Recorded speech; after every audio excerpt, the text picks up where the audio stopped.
Mbah Hasyim Asy'ari itu mempunyai makalah yang sangat istimewa. Apa makalahnya? Makalahnya adalah la khairu fi ummatin idza kana abna'uha juhala. Tidak ada kebaikan bagi umat. Bagi umat itu bisa bermakna bagi perseorangan. Min itlaqil kulli wa iradatil juz'i, yang dikatakan umat yang dimaksud adalah juz, bagian dari umat bisa. Atau bisa jadi itu adalah Nahdlatul Ulama, atau bisa jadi itu adalah kelompok, atau bisa jadi itu adalah negara. La khairu fi ummatin idza kana abna'uha juhala. Tidak ada kebaikan bagi umat kalau generasinya bodoh-bodoh. Nah, panjenengan kumpul di sini itu menghilangkan kebodohan seperti yang disampaikan oleh yang namanya Mbah Hasyim Asy'ari. Mbah Hasyim Asy'ari menyampaikan itu tidak ingin generasi NU itu tidak berpengetahuan, tidak ingin generasi muda NU itu tidak punya wawasan, apalagi tentang akidah, tentang kebangsaan, dan tentang hal-hal yang lain yang penting dalam kehidupan. Artinya juga bahwa kita duduk di sini ini berarti kita taat kepada Mbah Hasyim Asy'ari. Kalau kita sudah taat kepada Mbah Hasyim Asy'ari, maknanya kita ini sudah punya mahabbah dengan beliau. Allahumma amin. Apa pentingnya mahabbah? Taatnya sudah, kita tunduk sudah. Apa pentingnya? Mahabbah itu kelihatannya kalimatnya kecil, mahabbah, cinta, demen kalau bahasanya. Tapi dia bermakna besar, sahabat-sahabat. Apa makna besarnya? Kita bisa menjadi pengikut Mbah Hasyim Asy'ari kalau kita cinta kepada Mbah Hasyim Asy'ari. Kita bisa menjadi pengikut Nabi kalau cinta kepada Nabi. Kita bertaut ruh dengan beliau-beliau para ulama itu karena kita cinta, karena ada mahabbah. Nah, pentingnya lagi adalah ketika salah seorang sahabat dari suku Badui bertanya kepada Rasulullah itu begini, ya Rasulullah, mata sa'ah, kapan hari kiamat? Kemudian Rasulullah menjawab, ma'adatta, apa yang kamu siapkan? Wih kok gelani, kok takok dino kiamat itu kok gelani nemenmu? Wong dino kiamat itu dheweke kepengin melayu supaya ora cepet-cepet dino kiamat. Nah sampean kok nemen olehmu takok? Ada apa? Apakah saking karena kamu tidak tahu tentang keagungan hari kiamat, atau kamu tidak tahu bahaya hari kiamat? Kenapa kamu bertanya? Kata suku Badui tadi, ketika itu Rasulullah sedang khutbah. Kemudian Rasulullah menjawab. Kemudian orang Badui menjawab ketika ditanya Rasulullah, ngeten ya Rasulullah, saya tidak punya ibadah besar, saya tidak ahli ibadah, saya tidak punya persiapan besar ya Rasulullah, illa kecuali apa? Uhibbullaha wa rasuluh, saya senang kepada Allah dan saya senang dengan jenengan. Jawaban ini itu jawaban yang bisa diadopsi oleh semua orang, khususnya warga NU yang senang kepada Rasulullah dan senang kepada Allah dan senang kepada Rasulullah. Kata Nabi dengan enteng menjawab, almar'u ma'aman ahabba, manusia itu beserta orang-orang yang dicintai. Di riwayat lain namanya yuhsyarul mar'u ma'aman ahabba, orang-orang itu akan ditempatkan bersama dengan orang-orang yang dicintai. Terus kita siapa yang kita cintai? Apakah langsung cinta kepada Rasulullah? Apakah harus ada wasilah dan sanadnya? tidak mungkin kita bisa cinta kepada Rasulullah kalau tidak mencintai para ulama, para kiai, dan para salafus sholihin. Maka cinta kita yaitu kepada Mbah Hasyim Asy'ari yang berbicara tentang tidak baik bagi umat kalau generasinya adalah generasi yang bodoh. Allahumma sholli ala Muhammad. Jadi Anda punya mahabbah kepada Rasulullah karena melakukan hal-hal yang diperintah oleh Rasulullah lewat para ulama, lewat makalah ulama. Tidak boleh ada dari generasi yang bodoh, tidak boleh ada dari generasi yang centang dalam berenang, dangkal dalam berpikir, dikalahkan oleh kelompok-kelompok lain. Bahkan di medsos sekarang sudah banyak yang menyerang kita. Tahlil musyrik, tahlil bid'ah, tahlil tidak pernah diajarkan Rasulullah. Itu artinya bahwa kita sekarang ini diserang. Artinya bahwa kita ini sekarang harus menjawab persoalan. Artinya kita tidak boleh bodoh dengan persoalan-persoalan yang mendera kita. Sehingga muncullah kegiatan-kegiatan yang dimana kristal kegiatan itu menyebabkan kita pinter tentang pengetahuan, tentang akidah, tentang pemahaman ahlu sunnah wal jamaah, dan pemahaman mengikuti para kiai. La khaira fi ummatin idza kana abna'uha juhala. Pak, kalau generasi-generasi yang dimaksud oleh Mbah Hasyim Asy'ari itu kan generasi setelah kita, Pak. Loh, sampean itu generasi loh. Walaupun sampean ada yang sudah punya anak, sudah punya istri, sudah punya cucu, sampean masih generasi. Generasi siapa? Generasi mereka yang sudah sekarang tidak ada, mendahului kita dalam keadaan iman. Maka ini penting sekali. Maka yang pertama tadi apa? Tentang pentingnya pengetahuan. Ini penting sekali. Nah, kemudian yang kedua, di makalah itu ada terusannya, ya, wala yasluhu li ummatin illa bi'ilmin. Manusia tidak akan baik tanpa ilmu. Artinya ilmu di situ ada yang mengatakan khususun ilmu agama. Tetapi di konsep lain ilmu itu mempunyai arti umum, baik ilmu agama maupun ilmu umum.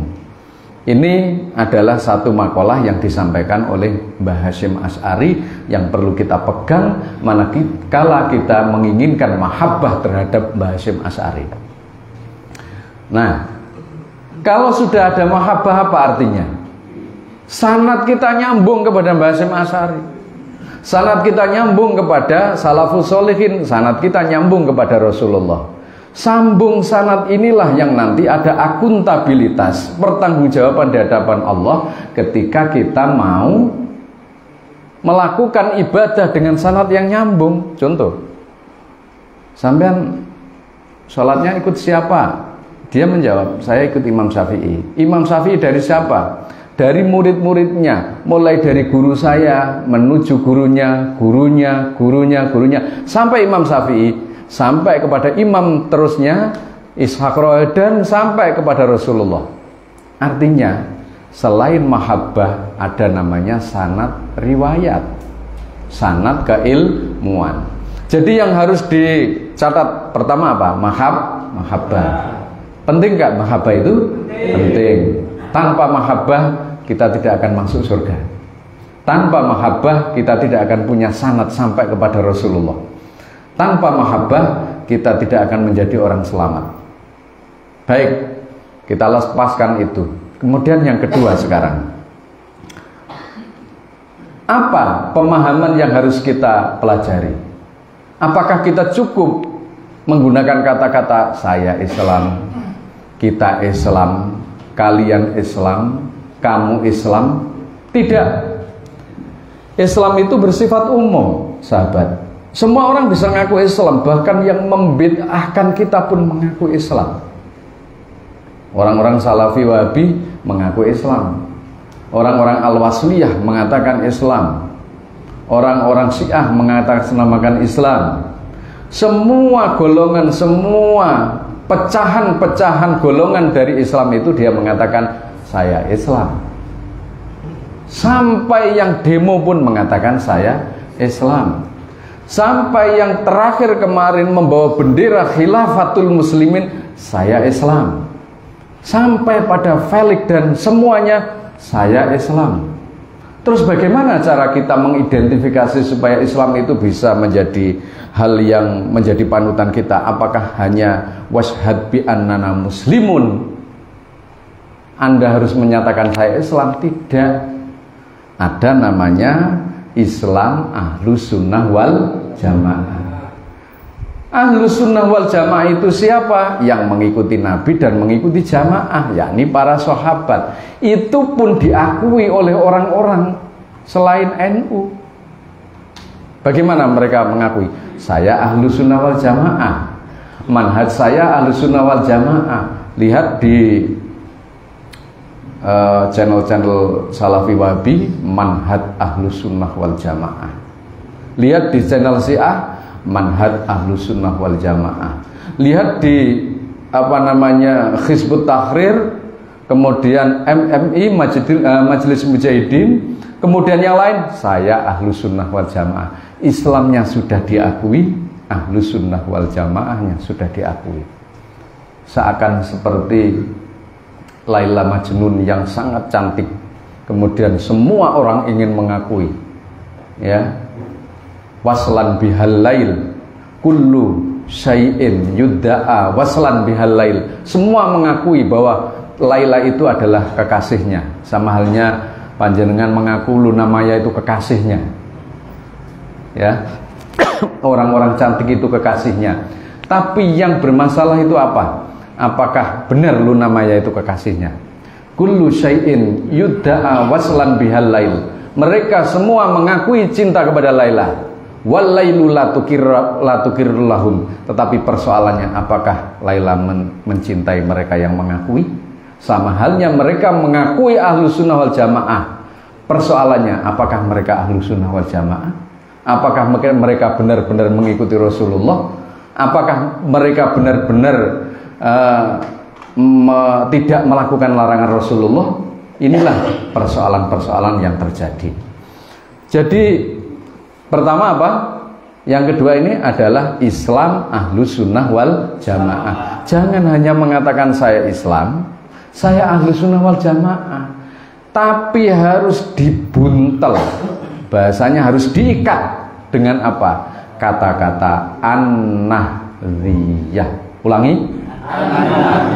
Berarti apa? Islam Ahlus Sunnah wal Jamaah an-nahdhiyah. Baru ini panjenengan nanti dapat sanad rawi, sanad ilmu, sanad agama dari para kiai-kiai NU, dan selamat Anda akan melakukan ibadah dengan sanad-sanad yang jelas dan sanad-sanad yang bisa dipertanggungjawabkan. Allahumma amin.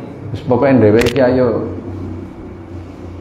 ndonga supaya dadi murid Mbah Hasyim Asy'ari. Kita doakan beliau. Al-Fatihah. A'udzubillahi minasyaitonir rajim. Bismillahirrahmanirrahim. Alhamdulillahirabbil alamin arrahmanir rahim maliki yaumiddin. Iyyaka na'budu wa iyyaka nasta'in ihdinas siratal mustaqim siratal ladzina an'amta 'alaihim ghairil maghdubi 'alaihim waladdallin. Baik, mahabbah sudah, Islam sudah, Ahlus Sunnah wal Jamaah sudah. Pemahamannya Ahlus Sunnah wal Jamaah harus ditambah dengan an-nahdhiyah di beberapa konten-konten yang kita sampaikan, di beberapa ibadah yang kita sampaikan, bahwa kita itu hanya berkiblat kepada para kiai-kiai NU, kiai yang ummatan wasaton litakunu 'alan nasi syuhada. Itu kiai-kiai NU. Mari kita lihat pentingnya pemahaman tauhid Islam Ahlus Sunnah wal Jamaah an-nahdhiyah. Coba kita lihat di sebuah kalimat yang biasanya kita gunakan sebagai penguat tahlil. Ini amaliyah, karena saya berhubungan dengan amaliyah, maka pemahaman tauhidnya saya sampaikan sedikit, kemudian baru amaliyah. Nah, tahdilan, manakiban, dan sholawatan. Baik sahabat-sahabat, kita lihat di situ ada alam taro kaifa dzaraballahu matsalan kalimatan thayyibatan kasyajaratin thayyibatin asluha tsabit wa far'uha fis sama. Iman itu yang kita akui Islam Ahlus Sunnah wal Jamaah An-Nahdhiyah itu adalah kasyajaratin, kalimah thayyibah. Iman Islam Ahlus Sunnah wal Jamaah An-Nahdhiyah itu seperti sajaroh. Sajaroh di situ hanya perumpamaan, majaz. Kalau dalam bahasa Indonesia namanya metafora dan personifikasi. Kalau dalam itu ada majaz mursal, ada majaz yang lain. Karena saya itu jurusan bahasa Indonesia, maka saya gabungkan antara majaz dengan bahasa Arab dengan bahasa Arab dengan bahasa Indonesianya, tapi nggak masalah. Apa pentingnya kalimat tauhid itu? Kalimat tauhid itu hakikatnya apa? Mana jenengan kok menyampaikan ke teman-teman yang pada saat tahlilan? Kalimat tauhid itu kasyajaratin, ya, thayyibatin asluha tsabit. Dia seperti pohon yang baik. Asluha tsabit, akarnya di tanah menetap. Wa faruha fis sama, dan cabang-cabangnya di langit. Begitu kuatnya iman itu. Tapi ini iman Islam Ahlus Sunnah wal Jamaah An-Nahdhiyah, bukan yang lain. Jadi kalau Anda diarahkan ke yang lain, ini akan roboh. Sanadnya akan putus. Akuntabilitas ibadahnya akan runtuh. Wong enak-enak kok cilik, mulai cilik NU buyute NU rahim NU, ternyata wis no tengah-tengah melok Salafi Wahabi. Ternyata no tengah-tengah melok konten-konten YouTube yang 5 menit kemudian mencuci otaknya menjadi hijrah. Bahwa dia dianggap hijrah seperti selebritis, saya hijrah. Padahal hijrah itu artinya adalah tobat, supaya selebrasi selebritisnya itu tidak turun, glamornya tidak turun. Dia supaya punya performan yang baik sebagai seorang selebritis, dia menggunakan kata hijrah.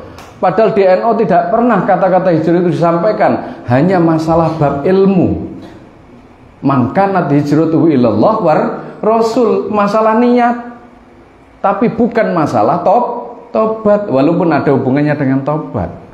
Jadi sampean niku aja sampai terus melok-melok, aku tak hijrah ya. Aku tak hijrah ya. Asale hijrah iku, asale sarunge iku biasa-biasa, terus nggawa cingkrang, hijrah namanya. Asale jenggote biasa-biasa nih, didawakno hijrah namanya. Ya ini bathuk-bathuk, tapi ana bathuk wong NU sing apik lho ya. Aku orang bathukku biyen ya rada apik-apik. Nah, sekarang diberi banyak. Apakah tidak boleh orang NU? Boleh, Mas. Apakah tidak boleh orang berjenggot? Tapi itu bukan tujuan besar. Karena di NU itu ada wasaton. Tidak kemudian orang yang bergamis itu lebih baik daripada orang bersarung. Tidak orang bercadar itu lebih baik daripada orang yang berjilbab. Karena itu hanya simbol-simbol yang bisa dilakukan di sementara waktu, tidak seterusnya. Nah, kita lihat. Jadi kekuatan iman itu asluha tsabit wa far'uha fis sama. Sampai nek iman, kalau sampean punya iman yang mengikuti para kiai, para ulama, bukan mengikuti Wahabi, maka tu'ti ukulaha kullahin bi'izni rabbiha. Maka iman panjenengan ini itu nanti akan bisa menyelamatkan, baik itu di dunia, alam barzah maupun sampai akhirat. Loh ini, makanya tauhid itu penting. Engko nah sampean asale melok kiai NU, terus melok ustadz itu, akhirnya ustadz ngomong Ar-Rahmanu 'alal arsyistawa. Allah itu duduk di arsy, karena dia memakai terjemah, dia tidak memakai kitab kuning. Ar-Rahmanu 'alal arsyistawa, Allah duduk di arsy karena Allah bersemayam itu sama dengan duduk. Lalu ketika ditanya, kalau Allah duduk itu berarti Allah membutuhkan kursi. Kalau kursi ini adalah makhluk Allah itu kholik, apakah kholik membutuhkan Loh, kalau ada kholik membutuhkan makhluk berarti kholik tidak sempurna. Kalau kholik itu sama dengan makhluk berarti dia benturan. Laisa kamitslihi syai'un wa huwas samiul basir. Di dalam tauhid ulama Ahlus Sunnah wal Jamaah memakai dua. Pertama, takwilat, memberikan makna yang sesuai dengan makom Allah. Yang kedua, tafwid. Tafwid itu? Pasrah kepada Allah. Nah, bagaimana para kiai, para ulama itu memberikan takwilat? Contoh, Ar-Rahmanu 'alal 'arsy istawa, supaya tidak benturan dengan laisa kamitslihi. Begini, Allah itu istawa, itu duduk itu diartikan adalah menguasai. Diartikan bahwa Allah itu mempunyai kekuasaan kepada yang diduduki. Tapi tidak Allah itu bisa berdiri, Allah itu bisa duduk karena itu, tidak. Jadi yang dimaksud dengan Allah duduk itu artinya Allah menguasai aras. Karena Allah itu adalah syai'in qadir. Terus sampean melok-melok, Tuhan itu sekarang duduk di aras. Kalau Tuhan duduk di aras terus wong nok donya piye? Nanti lapo-lapo ra iso Tuhan duduk di aras. Nah ini. Kemudian yang kedua, apakah tidak benturan? Ya jelas benturan dengan ayat Quran. Terus yang kedua itu para ulama memberikan tafwid. Ulama tidak mau menafsirkan karena takut. Wa ma ya'lamu ta'wilahu illallah warrasikhuna fil ilmi yaquluna rabbana amanna kullum min indi rabbina wa may yadhakkaru illa ulul albab. Maka ulama Ahlus Sunnah wal Jamaah yang kedua yang diikuti oleh Ahlus Sunnah wal Jamaah Nahdiyah adalah tafwid. Wa wallahu a'lamu bimuradihi. Allah yang tahu, dipasrahkan makna istiwa itu kepada Allah. Ini artinya adalah para ulama Ahlus Sunnah wal Jamaah yang berasal dari salaf, bukan salafi, Pak. Salaf. Beda salafi dengan salaf. Kalau salaf itu gerakan yang menisbatkan diri pada Ibnu Taimiyah yang mengatakan gerakan salaf. Kalau salaf itu adalah kelompok yang dulu. Salafiyah metode. Adakah pondok salafiyah? Ada. Salafiyah Nahdlatul Ulama. Bukan salafi. Yang dihindari itu salafi. Yang salaf dan salafiyah itu boleh. Beda. Guna sampean gawe pondok depannya wis bar mari kono Al-Ma'had As-Salafi. Ya. Ya, monggo. Oh, monggo silakan. Nanti kalau ditahan enggak boleh tuh.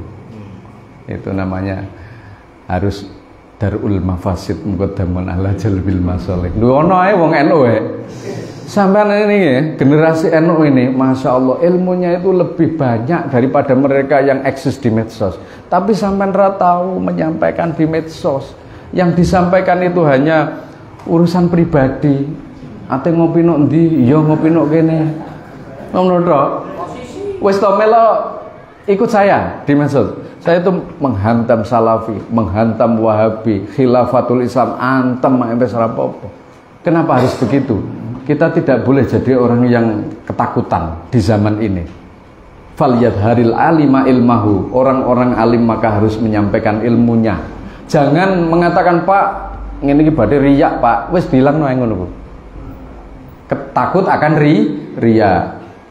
Kan menurut para sufi itu mengatakan riya itu tidak takut sebenarnya. Contoh ya. Riya itu begini. Amalun li ajlin nasi syirkun tarkuhu linnasi dzaka huwa riyaun sabahlala di dalam kitab Asqiya. Itu begini. Amal itu karena manusia itu syirik asghar. Contoh, saya tak baca Quran, engko cek diringekno wong-wong iki, engko cek darani bacaanku apik. Ini namanya syirkul asghar, syirik kecil. Tapi kalau ada orang ditanya, "Gus, sampean ini baca Quran?" Mboten, kula niki asror, sirul asror, rahasia. Kula niki sungkan pun abang di lemwong badhe raleh ganjaran. Ini namanya riya. Tambahan, Nah, riya itu apa namanya? Ikhlas itu apa? Ikhlas itu kita amal tanpa melibatkan orang lain. Apakah dipuji tidak mau? Apakah ingin dipuji? Itu bukan ikhlas. Yang ikhlas itu mengamal lepas dari pujian, lepas dari celaan. Celaan bukan celaan ini loh. Repot tuh. Jadi ini musuh wong enak itu begitu. Sampean diarani, iku darusan towers iku riyak tok iku, ujub sum'ah. Sampean kan tidak tahu. Sampean jawab aja. Sampean tahu hatinya orang. Dia walaupun itu membaca darus, tapi dia tidak melibatkan orang. Apakah dilem karepe, gak dilem karepe. Ora isin ya ora dilem, berarti dia ikhlas. Ini ikhlas yang tingkatan tinggi loh. Ini ikhlasan yang paling tinggi. Kata Romo Yai Said itu, amalun li ajlin nas syirkun tarkuhu linnasi dzaka huwa riyaun sabahlala. Itu di kitab Asqiya. Makanya ono wong kadang-kadang aku mau ngamal wis takai hamba Allah hai. Itu riya itu namanya. Riya. Kok gaya kok jengene kok ora disyukuri. Wong tuane ngekek jeneng apik kok. Saya tak ngamal ke masjid. Wis ngene Mas. Sampeyan kai dari hamba Allah. Enggak apa-apa sampean sebut nama sampean. Kalau sampean tidak bertautan dengan makhluk, sampean tidak mau dipuji enggak apa-apa. Sampean ingin dipuji itu yang juga enggak apa-apa. Maksudnya jangan ingin dipuji, jangan malu karena manusia. Berarti masih berhubungan dengan manusia. Wong NU kok hamba Allah itu piye gak jelas iki. Nah, boleh. Sampai sekarang sampean kalau jadi takmir masjid tanya, sampean ini atas nama siapa? Atas nama saya. Namanya siapa? Itu sebutkan tidak apa-apa. Yang penting hatinya tidak karena manusia. Itu sudah ikhlas. Wah, NU itu temenan, ilmunya akeh. Ilmu itu Masya Allah kanzul ilmi. Ilmu itu para kiai-kiai NU. Dan apa pentingnya kalimah tauhid itu? Pentingnya adalah menyelamatkan. Apa kekuatannya? Bisa memberikan kebaikan dunia pada saat akan mati, pada saat di alam barzah, dan pada saat di hari kiamat. Nah, pada saat akan mati gimana? Mas, kalau ada orang yang meninggal, kita ngiring-ngiringi mayat itu harus kita iring-iring tenan. Itu kalau bapak kita, ibu kita, saudara-saudara kita dekap. Lalu setelah kita dekap, kita ajari mereka. Namanya talqin sebelum dia mati. Burung talqin ko, ya itu burung. Ya Abdullah bin Amatillah itu belum. Talqin ini. Bacakan asyhadu alla ilaha illallah. Kalau sudah asyhadu, bacakan la ilaha illallah. Kalau sudah la ilaha illallah, bacakan Allah. Jangan la ilaha illallah Anda paksakan terus. Karena ketika la ilaha mati, illallahnya tidak ada, imannya tidak ada. Berarti matinya kafir. Kalau sudah ngomong Allah sudah selesai, cukup, jangan diteruskan. Itu sampean diamkan, mati, berarti dia menyatakan kata Allah, man akhiru kalami la ilaha illallah dakhalal jannah. Artinya mati husnul khotimah. Artinya selamat. Nah, inilah kalimat tauhid menyelamatkan.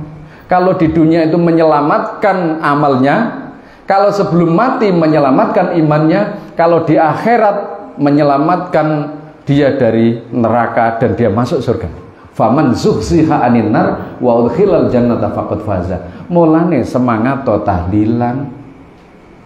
Sampai nanti tahlilan mlaku-mlaku diceluk wong, lapo to tahlilan. Wong lesu, wong gak mangan ya lesu. Ngono iku piye karepe? Akhirnya sama tetap tahlilan. Terus ana meneh, wis gak usah tahlilan. Nabi gak pernah tahlilan. Loh, sampean ngerti ya Nabi biyen mung sampean gek urip iki. Terus yang kedua terus jawabannya sampean piye kalau ditanya, Mas, tahlilan itu tidak pernah dilakukan oleh Rasulullah dan tidak pernah Rasulullah ditahlili. Coba saya akan tanya satu, ada yang bisa menjawab? Jangan Mas. Tahlilan itu pernah dilakukan Rasulullah enggak? Pernah. Mengatakan pernah itu harus punya konsekuensi besar, yaitu dalilnya. Sampean harus yakin pernah ya. Tapi untuk masalah buktinya engko ngguri-ngguri wae. Jenengan Pak, apakah Rasulullah itu pada saat meninggal ditahlili? Iya, pernah. Buktinya? Buktinya ketika Rasulullah meninggal, semua para sahabat sama mendoakan, dikarenakan waktu Nabi masih sugeng itu kan, di antara yang paling ringan itu kan menangkapkan pohonan kurma. Oke. Minimal saya tahu jenengan punya jawaban. Masalah itu jawaban itu sempurna atau tidak, nanti kita belajar bersama. Makanya saya seneng jenengan ini semangat seneng walaupun rada angkep. Kulo rada angkep saja nih. Oh, maksudnya kok angkep tambah kademen karena saya kan barusan sakit kemarin itu. Jadi nek ono ngene iki, ate tak pateni sakno sampean. Wis engko ae ra apa-apa. Nah, saya kalau ditanya, ini cangkem elek sing bertanya ngomongin. Kamu itu ndak pernah, Rasulullah itu ndak pernah mati itu ditahlili. Kenapa kamu tahlilan? Siapa yang kamu ikuti? Drone, ringekno drone. So drone maksudnya. Aku ate ngomong kadrun iku ya saru. Wong kadrun iku berasal dari kadaro. Khud masofa wadak makadaro. Ambillah yang bening dan tinggalkan yang keruh. Kadaro itu artinya keruh. Nah itu saya tidak tahu itu kadal yang ada di gurun. Wah itu penting, itu manfaat itu untuk tiap malam Jumat itu. Namanya kadal Mesir itu. Nah, saya mengatakan begini, ingat Rasulullah itu tidak pernah berdosa. Ini kalau pertanyaannya, Rasulullah tidak pernah ditahlili kok. Rasulullah tidak butuh ditahlili drone. Sing butuh ditahlili ku sampean. Kenapa? Rasulullah itu maksumun anil dzanbi. Dia maksum dari dosa. Maka Rasulullah tidak butuh ditahlili. Yang butuh ditahlili itu orang-orang yang tidak maksum dari dosa, karena di dalam tahlil itu ada supaya terhindar, supaya dihapus dari dosa. Orang mati itu ada berapa? Ada berapa doa? Ada 3, ada 4. Pertama, semoga diterima amal baiknya. Yang kedua, supaya dihapus semua dosanya. Yang ketiga, supaya diangkat derajatnya. Yang keempat, supaya dijembarkan makbarohnya, kuburannya. Itu yang terakhir adalah supaya husnul. Nah, benar nggak itu yang jenengan sampaikan pada saat ada orang meninggal? Apakah jenengan mengatakan wes nabongko namati ya wes rasa ngono? Yang disampaikan ada berapa tadi? Pertama apa? Supaya diterima amal baiknya. Yang kedua? Yang ketiga? Derajatnya. Yang keempat? Jembarkan kuburannya. Yang kelima? Husnul khotimah. Akhir-akhir ini ada kasus lagi. Seorang berfatwa, dia seorang profesor. Dan waktu itu saya hantam narasinya sebenarnya. Ngomongnya begini. Lapo to wong mati kok didongakno husnul khotimah iku. Ora tepak. Lho ngomong ora tepak iku ora ngerti. Para kiai dulu ndak pernah ngomong begitu. Kenapa kita harus mengikuti dia? Hanya satu orang berfatwa. Ora usah didongakno wong wis mati kok. Mati kok wis husnul khotimah, sul khotimah kan wis jelas. Tapi tidak begitu Rasulullah. Kita boleh masih mendoakan husnul khotimah itu. Ini kan tentang tauhid tadi ya, ini belum amaliyah loh. Saya hanya ngomong tauhid dan bagaimana keselamatan tauhid. Ini kan begini. Rasulullah itu al-mu'minuna, orang-orang mukmin itu dia dicoba sab'an dalam 7 hari. Wal kafiruna wal munafikuna arba'una sabahan. Orang itu orang kafir dan orang munafik itu dicoba sampai 40 hari. Jadi dikubur itu dia langsung diklaim, divonis, tidak. Dia itu bisa dikatakan selamat atau tidak itu selama 7 hari. Ya. Kalau orang itu mukmin, maka ada namanya tahlilan sampai 7 hari. Wal munafikuna wal kafiruna arba'un sobahan. Kalau munafik dengan orang kafir itu dicoba dalam keadaan 40 hari. Lupa. Nah, dhewe kok kadang sampai 40 berarti kok yang munafik tidak. Itu kan antisipasi tok, wong donga itu kan tidak ada batasnya. Apakah munafik, apakah mukmin, apakah kafir, yang penting dia Islam. Sampaikan sampai selesai satu khol atau satu tahun, 3 hari, 7 hari, 40 hari, 100.000, kemudian 1 tahun. Bolehnya apa? Bukrotan wa asilah, pagi petang boleh, kapanpun Anda berdoa. Anda tidak boleh mempermasalahkan 7 hari 3 hari, karena 7 hari 3 hari itu adalah waktu, dan kapan waktu itu diperbolehkan untuk berdoa. Ini secara umum. Makanya orang itu kan, kalau ada orang yang mengatakan begini, wes dongano husnul khotimah raleh. Ada lagi hadis lain, istaghfiru li akhikum, coba istighfarkan teman-temanmu yang sudah meninggal, was'alulahu tathbit, dan doakan supaya tasbit. Apa tasbit itu? Tasbit itu artinya tetapnya iman. Artinya pada saat dia mati, Rasulullah menyuruh Anda supaya mengistighfarkan orang mati, dan supaya Anda mendoakan tasbit imannya. Saya tanya sekarang, wong mati kok diapakan itu? Wong mati kok didoakan tasbit, berarti didoakan husnul khotimah. Ngene iki yo melok ae. Akhirnya aku terus di-share nang gone story-ne. Nah, story-ne wong NU. Gak iki kemekelan dadi wong. Mbok kemekelan kok dungguyu. Ana teke Adi Dayat. Ada salafi-salafiku kalam-kalam sing ketokane apik didadekno story sing gawe wong NU. Sing gawe Ansor. Sing gawe Banser. IPPNU kali penuh IPPNU pada saat saya memberitahu kalau saya mengatakan haram kan tidak boleh.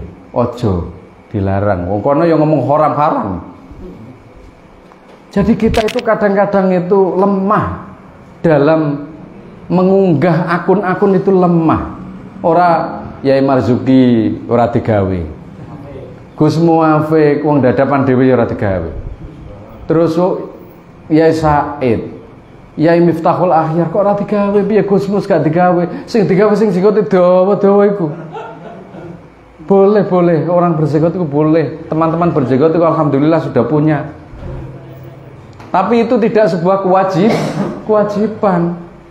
Sampai aku tahu keringi ada anekdot itu. Seorang berjenggot khutbah. Terus yang dikhutbahin nangis gugu-gugu itu tadi itu. Akhirnya dia tanya, "Kenapa kamu menangis ketika saya khutbah?" "Saya ingat domba saya di rumah." Jeweru iku. Padha ngelokno awakmu koyo domba. Nah, ini yang saya maksud. Apa itu? Saya ulangi, pertama tadi masalah mahabbah ya, sudah ya. Yang kedua adalah masalah tauhid. Sudah, tauhid sudah. Sekarang amaliyah. Amaliyah tentang tahlil ya, mulai tahlil. Jadi kalau Anda ditanya, kenapa Nabi Muhammad tidak ditahlili? Kenapa Nabi Muhammad memerintahkan tahlil? Kalau perintah jelas. Tapi kalau Nabi Muhammad ditahlili itu tidak, karena Nabi tidak pernah ditahlili, karena Nabi itu orangnya maksum, tidak pantas ditahlili. Yang sing ditahlili ku yang dewek-dewek ngene iki lho. Ayo sungkan pol kok. Mosok Syekh Abdul Qadir Jailani kok ditahlili. Kalau didoakan enggak apa-apa, tapi ditahlili. Nah, ini. Kalau perintah tahlil ada enggak? Perintah umum, perintah khusus ada. Diteruskan. Ini tentang pentingnya tauhid. Nah itu dalil tahlil yang pertama. Sampean kan dalilnya mau mangkal man akhiru kalami la ilaha illallah dakhalal jannah kan begitu tok. Iku ae terus sampai pegel. Nah, sekarang kita lihat di sini.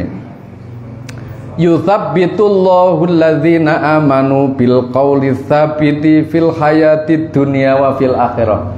Barang siapa yang kuat imannya, mau tahlilan maksudnya, wes tamanani ngono ae wong tafsir iki bisa biroi. Tafsir ngono ae wong sing kono-kono ngawur tafsiri. Ini tak tafsiri supaya maslahah seperti yang ada di NU. Orang-orang yang menguatkan, Allah menguatkan dirinya di dunia dengan bacaan kalimah tauhid, tasbih, la ilaha illallah, bermari salat maca la ilaha illallah, kumpul-kumpul maca la ilaha illallah, bermari ngono mangan bareng, ngono wae didalili meneh. Mangan iki dalile ana ta ora? Karek ngemplok njaluk dalil. Yutsabbitullahu alladziina bil qauli tsabiti. Orang-orang yang berkata qaulus tsabit itu artinya al qaulut tauhid, al qaulut thayyibah, la ilaha illallah. Mari kita baca syahadat coba. Asyhadu an la ilaha illallah wa asyhadu anna muhammadar rasulullah. Itu qaulus tsabit. Implementasinya tahlilan. La ilaha illallah, la ilaha illallah, Muhammadur Rasulullah. Ana sing tarekat Asy-Syaikh Abdul Qadir Jailani waliyullah Muhammadur Rasulullah, boleh-boleh saja tapi nguri. Aja sadurunge la ilaha illallah. Nah, kalau di NU kan banyak tarekat-tarekat yang muktabarah banyak. Jangan mengikuti tarekat-tarekat yang ghairul muktabarah. Sing saiki nek medsos-medsos iki ngarane Khidir begini-begini ku ya ora usah deloki. Engko tak udono meneh itu ada, saya punya bukunya banyak. Dah. Kenapa kok harus tahlilan? Kenapa harus istiqomah terus-terusan? Kenapa kok tidak engko nek ate mati ae tak maca la ilaha illallah? Coba saya tanya. Bisa enggak orang itu langsung wis ben ate mati tak maca la ilaha illallah nanti bisa masuk surga saya? Bisa enggak? Bisa. Karena tidak terbiasa. Karena dalam hadis ada yang menyatakan orang itu mati sesuai dengan apa yang dikerjakan. Nah sampean pekerjaane ora ngono tok. Ono sing delok bal-balan seneng sampai mati. Engko matine ya pada saat bal-balan. Bisa jadi karena di situ di dalam hadis itu dijelaskan wong sing seneng suling matine dia bersuling. Membaca Quran matinya membaca Quran. Para kiai-kiai mati nih dalam keadaan sujud karena senang sujud.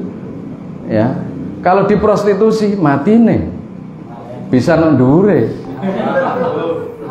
Maren itu. Tapi jangan menghakimi orang seperti itu. Biasanya di akhir hidupnya bagus, lebih bagus daripada kita tidak tahu. Tapi kita doa aja mulai awal sampai akhir bagus. Ada yang bainaha wa bainahu dziraun. Dia awalnya itu antara dia dengan surga itu adalah dhira, satu dhira. Dekat sekali sehingga dikatakan ahli surga. Karena ketika dia mau mati tergelincir dalam satu hal, dia masuk ke tarekat lain, masuk ke organisasi lain yang tidak mau tahlilan. Nah, akhirnya dia mati dalam keadaan kafir. Bisa jadi umpamanya tarekat itu menunjukkan kekafiran. Ada yang orang yang awalnya itu bainaha wa bainahu dhira dengan neraka. Sepertinya ahli neraka, tapi dia mati dalam keadaan surga. Akhirnya ketika sahabat bertanya, "Ya Rasulullah, terus pripun?" Ya, palang rala pelapo, wong wis ditakdirno pangeran. Ngene mati ya urusane pangeran. Bukan, kata Rasulullah, apa yang disampaikan itu? Yang kullun muyassarun lima khuliqalah. Sesuatu itu gampang no bakate. Nek bakate mlebu no swarga ya tahlilane semangat. Ayo saiki sampean tahlilan semangat apa ora karean? Nek semangat berarti bakate swarga. Aja terus ben nek mati ae tak maca la ilaha illallah. Iku jarene sapa jenenge Mukidi iku glogok jaren iki. Jare Mukidi ngono. Piye to ki? Wo. Enak sama natene. Wis ku nek mati ae. Saiki aku tak urung karuan ae tambah matimu mati ngono wong wis persiapan mati elek. Nah ini yutsabbitullahu alladziina bil qauli tsabiti fil hayatid dunya. Kalau hatinya tetap di dunia iman, mulai dari dia lahir sampai dia mau mati iman, maka fil akhirah dia di akhirat akan kuat imannya. Di alam barzah kuat imannya. Dijak tahlilan iku saiki nang gage-gage wis roh ngene iki. Engko nek sampean males tahlilan, wis mau tahlilan, mau la ilaha illallah, dadi wis mari moh dadi dilungkas mati. Bar mari kandhane ayo tahlilan, wis ora usah tahlilan, ben ate mati ae. Burung mati wis, burung tahlilan wis mati. Masya Allah, ayo tahlilan, melok para kiai tahlilan wis to. Aja sampai gak tahlilan. Pak nah omahe waduh, ya sing parek-parek iku ae. Aja nek adon nggone adon terus mek parane krana seneng ya. Wong sampean ya ora penduduke kono ate melok tahlilan ya ora pantes. Makanya kula niki kalau mau memberangkatkan mayit itu saya beri begini. Aja berangkat mayit iku mau njaluk donga tok terus ora diomongi saiki. Sampean ini generasi muda. Ya saiki memberi keterangan tentang tauhid lah. Jadi kalau saya itu memberangkatkan orang mati, saya menyampaikan almarhumah ini mati sekian-sekian, akhirnya terus jalukno sepuro iku mang 4. Pertama apa itu? Tadi kan sudah jelas kan, amalnya diterima, dosanya di sepuro, diberi derajat, diberi jembaran, terakhir di husnul khotimah. Ini adalah ucapan yang cara kula wajib tapi bukan wajib syar'i. Sampaikan pada saat pemberangkatan orang mati itu, sampai no iku sik bar mati itu terus ngomong, saudara-saudara, diawali ngono neh. Bahwa apa namanya? Kafa bil mauti wa idzun. Cukup mati itu sebagai nasihat bagi panjenengan. Dadi nek pan atene berangkat ngomong mati kudu bahasanya harus halus. Sampai wong do nangis kabeh kudunan. Dadi nangis kabeh ora gelem mikul. Gugu kabeh. Terus saya berikan tahu itu. Akhirnya terus saya ngomong, yutsabbitullah ta'ala bil qouli tsabiti fil hayati dunya. Kita dongakno wong ki tasbit, Pak. Tasbit itu artinya dia di dunia itu istiqomah membaca la ilaha illallah. Jenengan mboten nate tumut tahlilan kepengin iso maca la ilaha illallah. Nek kono ku akeh sing melok iku, ya ana minhum ya ana minnah. Tak omongi ngono. Wis kapok ya wis. Tapi kan halus.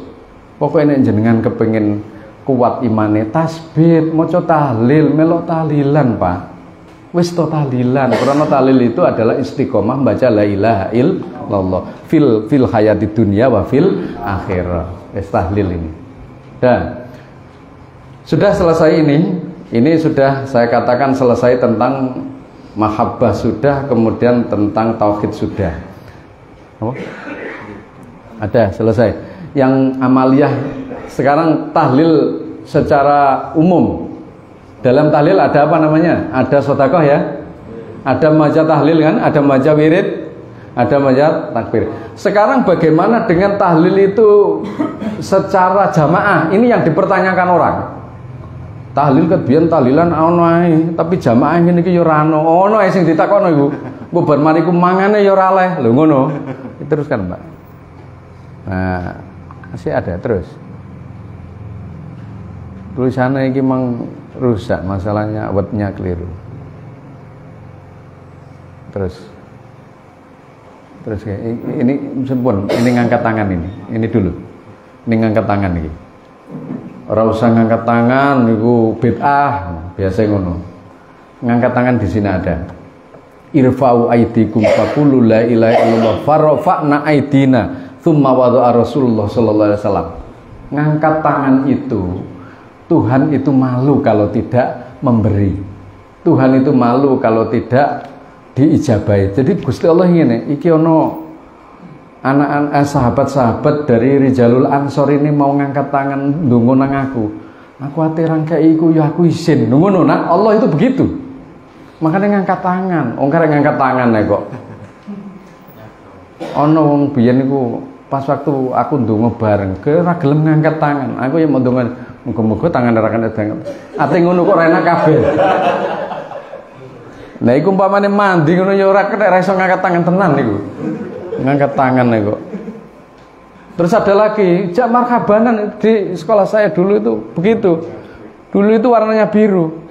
Sekarang warnanya hijau, ganti warna sekarang.